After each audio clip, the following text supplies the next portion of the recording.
Manikandan sir, இந்த தொகுதி மறுசீரமைப்பு அப்புறம் இப்போது இந்த சென்சஸ் எடுக்க போகிறோம், நாங்கள் ஜாதிவாரி எடுக்க போகிறோங்கிறத 2027 நடத்தப்படும் இவர்கள் அறிவித்திருப்பது. இதற்கு தமிழ்நாட்டில் இருக்கக்கூடிய அதிமுகவை தவிர்த்து, பாஜகவை தவிர்த்து மீதம் இருக்கக்கூடிய எல்லா கட்சிகளுமே ஓரளவு பேசியிருக்காங்க. சார், இந்த விவகாரத்தில் மாநிலத்தினுடைய நலனுக்காக ரெண்டு பெரிய கட்சிகளும் ஒரே மாதிரியாக பேச வேண்டிய இடத்திலிருந்து இவர்கள் மாறுபட்டு அரசியல் செய்வதற்கு என்ன காரணம் சார்? சத்தியம் டிவி நேயர்களுக்கு வணக்கங்க. அதாவது அரவிந்த் ஆட்சி ஒண்ணு புரிஞ்சுக்கணும். நாட்டு பிரச்சனைக்கு நாடாளுமன்ற தேர்தல், வீட்டு பிரச்சனைக்கு சட்டமன்ற தேர்தல், ரோடு பிரச்சனைக்கு உள்ளாட்சி மன்ற தேர்தல் அப்படிங்கிறத முழுவதுமா தெரிந்தவங்க தான் தமிழ்நாட்டுல இருக்கிறவங்க. இது என்ன பிரச்சனை அப்படின்னு பாத்தீங்கன்னா, இப்ப வரப்போற 26ல நடக்க போறது சட்டமன்ற தேர்தல். நான் ஏற்கனவே பல தடவை குறிப்பிட்ட மாதிரி 7.5 இல்லாத 4.5 ஆண்டு நல்லாட்சி கொடுத்த எடப்பாடி பழனிசாமி வேண்டுமா, திராவிட மாடல் ஆட்சி கொடுத்த ஸ்டாலின் வேணுமா? இதுதான் மக்களுக்கு முன்னாடி இருக்கிற கேள்வி. ஆனா இது என்ன பண்றாருன்னா, திசை திருப்புறது. இந்த திமுகங்கிறது அதோடைய வரலாறையே பாத்தீங்கன்னா, இந்தி திணிப்பு, வடக்கு வாழுது, தெற்கு தேயுது, மும்மொழி திணிப்பு, இப்ப பாத்தீங்கன்னா டீலிமிட்டேஷனு, தமிழ் மொழியை அழிக்கிறாங்க. இதே மாதிரி இந்த இன ரீதியாகவும் மொழி ரீதியாகவும் எப்பயுமே பிரிச்சு இங்க ஒரு சென்சேஷனலை கிரியேட் பண்ணி தமிழன் என்ற ஒரு இனம் உண்டு, தனித்து அதற்கு ஒரு குணம் உண்டு அப்படின்னு ஒரு எந்த நேரத்திலையும் வைப்ரேஷன் மோட்லயே வச்சுக்கிட்டு இந்த மொழி பிரச்சனை, இன பிரச்சனையை சொல்லியே ஓட்டு வாங்கலாங்கிறது தான் திமுகவுடைய டிஎன்ஏ. நான் ஒண்ணு கேட்கறேங்க, ஒரு எதிர்வாதமா கேட்கிறேன். பாஜக அப்படிங்கிறது இந்தியா முழுக்க இருக்கிற ஒரு தேசிய கட்சி. கர்நாடகத்தை அவங்க பல முறை ஆட்சியில இருந்திருக்காங்க, வலுவான இன்னைக்கு எதிர்கட்சியா இருக்கிறப்ப ஏதோ குறிப்பிட்ட தென் மாநிலங்கள்ல மட்டும் டீலிமிட்டேஷன் பண்ணி அவங்களோட தொகுதியை ஒண்ணு குறைக்கிறதோ இல்ல அதிகப்படுத்தி கொடுக்கறதுல குறைவான எண்ணில கொடுக்கறதோ பண்றதுக்கு பிஜேபி லீடர்ஸ்க்கு நான் பைத்தியமாக பிடிச்சிருக்குது. அது ஒரு தேசிய கட்சி. எப்படி இது வந்து அப்பட்டமா தெரிஞ்சு போகாதா? இது எந்த தென் மாநில மக்களாவது முதல்ல ஏத்துக்குவாங்களா? ஐயா, நீ இந்த 4 வருஷத்துல நாளைக்கு ஆட்சி முடிவு போறப்ப 2026ல என்ன சாதனை செய்தீர்கள்? நம்ப முடியாத 56 வாக்குறுதி கொடுத்தீங்க. அதை கிழிப்ப மின்கட்டணையா ஏத்தன ஒன்றிய அரசு காரணம். ஏப்பா வீட்டு வரி ஏத்தன ஒன்றிய அரசு காரணம். ஏப்பா ரோட்டு வரி ஏத்தன ஒன்றிய அரசு காரணம். உனக்கு எதுக்குதான் மக்கள் ஓட்டு போட்டாங்க? இப்ப நடக்கிற சட்டமன்ற தேர்தல்ல இதோ நான் இதை செய்தேன், இவ்வளவு பண்ணுன்னு சொல்றதை விட்டுட்டு RN ரவி காரணம், மோடி காரணம், அமித்ஷா தாடி காரணம், வடக்கு வாழுது, தெற்கு தேதி, இதை கேட்டு கேட்டு கருமாந்திரம் ரத்தம் வருது. எடப்பாடி பழனிசாமி விட்டுருவாரா? அவர் அரசியல் பண்ண மாட்டார். தமிழ்நாட்டுல ஒரு களம் இல்லையா? இல்ல பிஜேபி தான் அதுக்கு மேல வளர முடியுமா தமிழ்நாட்டுல? முதல்ல மற்ற வட மாநிலங்கள்ல சின்ன தொகுதி எதுவுமே இல்லைங்க, சின்ன மாநிலங்கள் எதுவுமே இல்லையா? ஹிமாச்சல் பிரதேஷ் சின்ன மாநிலம் தான், கோவா சின்ன மாநிலம் தான், டெல்லி சின்ன மாநிலம் தான். இப்ப அங்கெல்லாம் இந்த பிரச்சனை எழாதா? இது சும்மா புலி வருதுன்னு சொல்லி ஒரு காலத்துல தனக்கு மகனுக்கு போட்டியா இருந்த வைகோபால் சாமியை புலிப்பேரை சொல்லி கட்சியை விட்டு துரத்தினாரு. அந்த மாதிரி இப்ப அவர் மகன் என்ன பண்றாருன்னா, புலி வருது சும்மா சொல்லிட்டு ஆட்சியில நீ பண்ண நல்ல விஷயத்த சொல்லுன்னு கேட்டா, எப்பா பார்த்தாலும் ரூபா நோட்டில் இருக்கிற தமிழ் படுத்தி விட்டோம், எதை எடுத்தாலும் தமிழ் பிரச்சனை, தமிழர் பிரச்சனை, மொழி பிரச்சனை.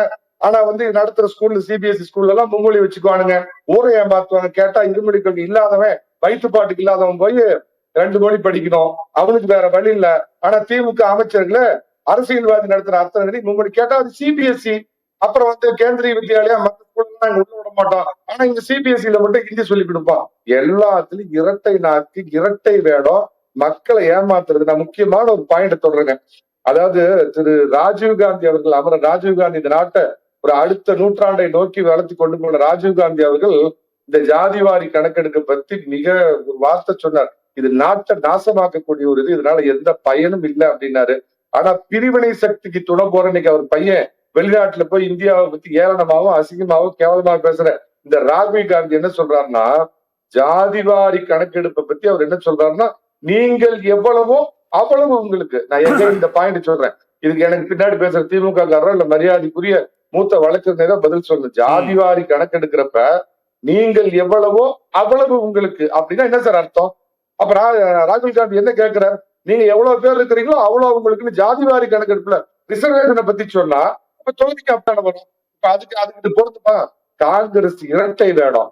நாட்டை பிளவு என்ன விஷயம்னா சார், இவங்க எல்லாம் மைனாரிட்டி அப்பீஸ்மெண்ட் காலகாலமா பண்ண அரசியலுக்கு அப்படியே எதிர்வினையா எதிர்பக்கம் பிஜேபி வந்து ஹிந்து போலரைசேஷன் ஒண்ணு கொண்டு வந்து அவங்க இன்னைக்கு ஒரு மிகப்பெரிய சக்தியா உருவெடுத்ததுனால அந்த ஹிந்து போலரைசேஷன் அப்படிங்கறத உடைக்கணும் அப்படிங்கிறதுக்காக தான் ஜாதிவாரி கணக்கெடுப்புங்கிறாங்க. இதோட தொடர்புடைய ஜாதிவாரி கணக்கெடுப்பு நான் ஒரு விஷயம் சொல்றேன் சார். அந்த கணக்கெடுப்பு எடுத்து அதை இம்ப்ளிமெண்ட் பண்ண முடியுமா? நடைமுறை சாத்தியம் இருக்குதா? முதல்ல ஒரு பேச்சுக்கு சொல்றேன், முடிச்சிடுறேன் சார். ஒரு குறிப்பிட்ட ஜாதி இருக்கிறாங்க, அவங்க ஒரு குறிப்பிட்ட அளவுக்கு ரிசர்வேஷனை வந்து என்ஜாய் பண்ணிட்டு இருக்காங்க. அவங்க சொன்னாங்க 2 கோடி பேர் இருக்கிறாங்க. எவனை கேட்டாலும் தமிழ்நாட்டுல 1.5 கோடி பேர் 4 கோடி பேர் ஒட்டுமொத்த இந்திய மக்கள்கிட்ட கூட அதிகமா இருக்கும் ஜாதி தலைவர்கள்லாம் சொல்ற கணக்கு பார்த்தா. அப்ப அவங்க ஜாதி கணக்கு கம்மியா இல்ல சார், யார் அடிச்சாலும் கேட்காத இழிச்சுவாங்க பிராமண ஜாதி சொல்றேன் சார். கணக்கு எடுக்கிறாங்கன்னு வச்சுக்கோங்க, வெறும் 1.25% தான் பிராமணன் இருக்கிறான். இப்ப அவன் 3% இருக்கிற இதை அனுபவிச்சுட்டு இருக்கான். உதாரணத்துக்கு சொல்றேன், இல்லப்பா நீ 1.25 தான் இருக்கிற அப்படின்னா ஒத்துக்குவாங்களா? இல்ல தாழ்த்தப்பட்ட சகோதரர்கள் வந்து எண்ணிக்கையில எது சொன்னதை விட கம்மியா இருந்தா அவங்க குறைச்சா ஒத்துக்குவாங்களா சார்? நான் இன்னொரு முக்கியமானதுல ஒரு கேள்வி கேட்கிறேன் சார். கிறிஸ்தவர்கள் மொத்தம் எவ்வளவு பேர் இருக்காங்கன்னு மொத்தமா இந்தியா முழுக்க பாத்தீங்கன்னா ஒரு 3% கம்மின்னு தான் வரும். இல்ல சார், ஒரே ஒரு நிமிஷம். நீங்க இங்க யாருக்கும் மத ரீதியா இடஒதுக்கீடு வழங்கப்படுவது கிடையாது. நீங்க திசை திருப்ப வேண்டாம், தயவு செஞ்சு சொல்றேன். திசை திருப்பல, திசை நோக்கி போறேன். இல்ல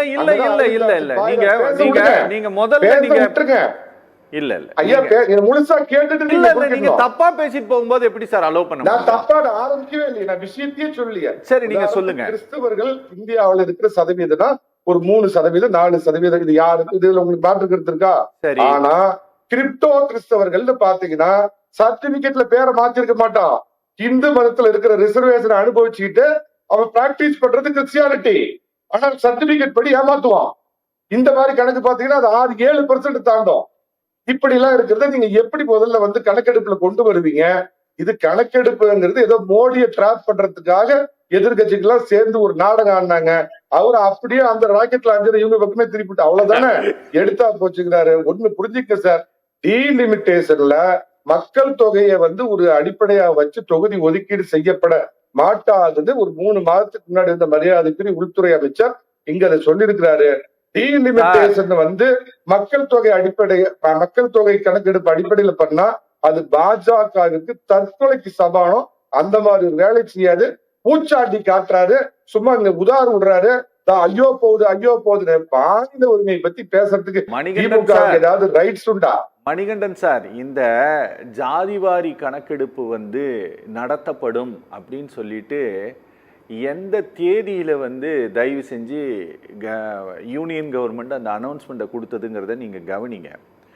நீங்க பெஹல்காம்ல வந்து ஒரு 26 பேர் கொலை செய்யப்பட்ட பிறகு, நீங்க நாம வந்து அட்டாக் பண்ண தொடங்கிய பிறகு இந்திய அரசாங்கம் அவ்வளவு பதட்டமான ஒரு நேரத்தில் சார், அவ்வளவு பதட்டமான ஒரு நேரத்தில் இந்த அனௌன்ஸ்மெண்ட்டை கொடுத்தாங்க. ஆனால் நீங்கள் என்ன சொல்கிறீங்க, எதிர்கட்சியினுடைய ட்ராப்பில் வந்து சிக்கிட்டாங்க அப்படிங்கிறீங்க. எங்களுக்கு புரியல நீங்கள் என்ன சொல்கிறீங்கன்ட்டு. ரொம்ப பார்வை அப்படி இருக்குது. பெஹல்காம்ல அட்டாக் நடந்தப்ப ஒண்ணு அப்படி பதட்டத்தெல்லாம் இல்ல, இந்தியா தீவிரமா அதை எடுத்து அவங்களை அடிச்சு தனிச்சு அந்த நேரத்துல முடிக்கிறேங்க. மோடி வந்து ஒரு பிரதமரா என்ன பண்ணாரு, எப்ப எடுத்தாலும் இங்க ஒருத்தர் கம்பு சுத்துவார். அந்த மாதிரி பக்கத்து மாநிலத்தில் நம்ம பினராயி சேட்டை கம்பு சுத்துவார் இல்ல, அப்ப போய் அங்க விழிஞ்சம் துறைமுகத்தை போய் திறந்து வச்சு நாட்டோட நலத்திட்டத்தை எப்படி கொண்டு வந்தாரோ அந்த மாதிரிதான் இதையும் அறிவிச்சாங்க. பெஹல்காம் தாக்குதலாம் அந்த பதட்டமான சூழ்நிலையில மோடி இதை கொண்டு வந்தாரா? நீங்க தான் டிராப்ல சிக்கிட்டாங்க நான் சொன்னேன். அதத்தான் சொல்றேன். நீங்க எதிர்கட்சிகள் நீங்க அரசியல் பண்ணீங்கன்னா அதுல PhD வாங்கணும் நரேந்திர மோடி. நான் என்ன ஆயுதம் எடுக்க வேண்டும் என்பதை என் எதிரி தீர்மானிப்பார். நீங்க எடுத்த ஆயுதத்தையே உங்களுக்கு எதிராக திருப்பி விட்டுருக்காரு. எடுக்கப்ப எடுத்து எப்படி நீங்க முதல்ல வந்து ரிசர்வேஷனை கொண்டு வருவீங்க? இது வந்து எந்த விதத்திலையும் தென் மாநிலங்களோட உரிமை பாதிக்கப்படாது. அது வந்து அயோக்கியத்தனம் அப்படி குறைஞ்சதுன்னா அது யாரும் ஒத்துக்க மாட்டாங்க. உங்களை மாதிரி காட்டி பூச்சாண்டி காட்டுற அறிவுக்கு தக்க என்னப்பாடி செஞ்சனா, ஐயோ மோடியை பார், அமித்ஷா தாடியை பார், RN ரவியை பார், மற்ற ஒன்றிய அரசை பார், ஒன்றிய அரசை பார், இதே பொழப்பா போச்சு சார். நீங்க பேசும்போது நீங்க சொன்னீங்க, நீங்க இந்த ஜாதிவாரி கணக்கெடுப்பு எடுத்தாங்க அப்படின்னா அதை எப்படி நடைமுறைப்படுத்த முடியும் நீங்க பேசிட்டு நீங்க மைனாரிட்டி பீப்புள்ஸ் பக்கம் வந்தீங்க. இங்க யார் வேணா அவர்களுடைய எந்த மதத்தை வேண்டுமானாலும் பின்பற்றுவதற்கு கான்ஸ்டியூஷன் பர்மிட் பண்ணுது.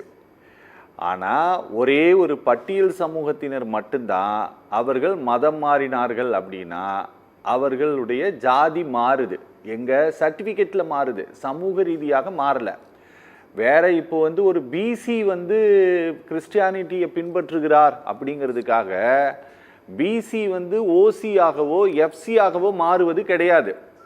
உங்களுக்கு இப்போ என்ன பிரச்சனை அப்படின்னா நீங்கள் நேரடியாகவோ மறைமுகமாகவோ நீங்கள் தாக்க நினைப்பது யார அப்படின்னா நீங்கள் பட்டியல் சமூகத்தினரை நீங்கள் டார்கெட் பண்ணுறீங்கிறது நீங்கள் பேசுனதுலேருந்து புரிஞ்சிக்க முடியுது. வெறும் 1% பிராமணர்கள் இருந்தாங்க அப்படின்னா நீங்கள் அவங்க ஜாஸ்தி இருந்தாங்கன்னா எப்படி பண்ண முடியும்னா உங்களோட நோக்கம் என்ன? மணிகண்டன் சார், நான் உங்ககிட்ட தான் கேட்குறேன், உங்களோட நோக்கம் என்ன? முடிச்சிட்டீங்களா? முடிச்சிட்டேன். வழக்கம் போல திமுக எப்படி திசை திருப்பமோ அதே மாதிரி அரவிந்த் ஆக்ஷன் அருமையா திசை திருப்புறாரு. ஒரு விஷயம் நல்லா புரிஞ்சுக்கங்க சார், அரசியலமைப்பு சட்டத்தின்படி என்ன இருக்கோ சார். ஒரே நிமிஷம் சார், முரளி சார் கொஞ்சம் அமைதியா இருங்க சார். நீங்க எனக்கு கொஞ்சம் தெளிவுபடுத்துங்க சார்.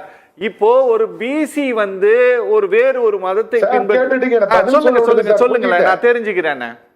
ஒண்ணு முதல்ல புரிஞ்சுக்கங்க, ரிசர்வேஷன் ஃபார் ஹூ? இந்து சமயத்துலதான் இந்து மதத்தை பிராக்டிஸ் பண்றவங்ககிட்ட தான் சாதிய படிமான நிலை இருக்குது. சாதிய படிநிலை இருக்கிற அவங்களுக்கு தான் ரிசர்வேஷன் செல்லும். ரிசர்வேஷன்ங்கிறத இப்படி தூக்கி பிடிச்சு சீன் போடுவாரு ராகுல் காந்தி. கூட்டம் எல்லாத்துக்கும் முதல்ல தெரிஞ்சுக்கங்க, நீ கிறிஸ்துவ மதத்திலயோ இஸ்லாம் மதத்திலயோ சாதி கிடையாது. நீ இந்த சாதி வேற்றுமையினால்தான், என்ன அடக்குமுறையினால்தான் எனக்கு இந்த இந்து மதமே வேண்டான்னு இந்த மதத்தை தூக்கி எரிஞ்சிட்டு நான் கிறிஸ்தவ மதத்தை பிராக்டிஸ் பண்ண போறேன்னா ஒண்ணு ஜீசஸ் கிரைஸ்டுக்கு விசுவாசமாரு, அந்த மதத்துக்கு விசுவாசமாரு. அதென்ன வெளியே ஒரு சட்டை, உள்ளப்பட்ட மரத்துக்கிட்டு சிலுவை, இது அயோக்கியத்தனம் இல்லையா?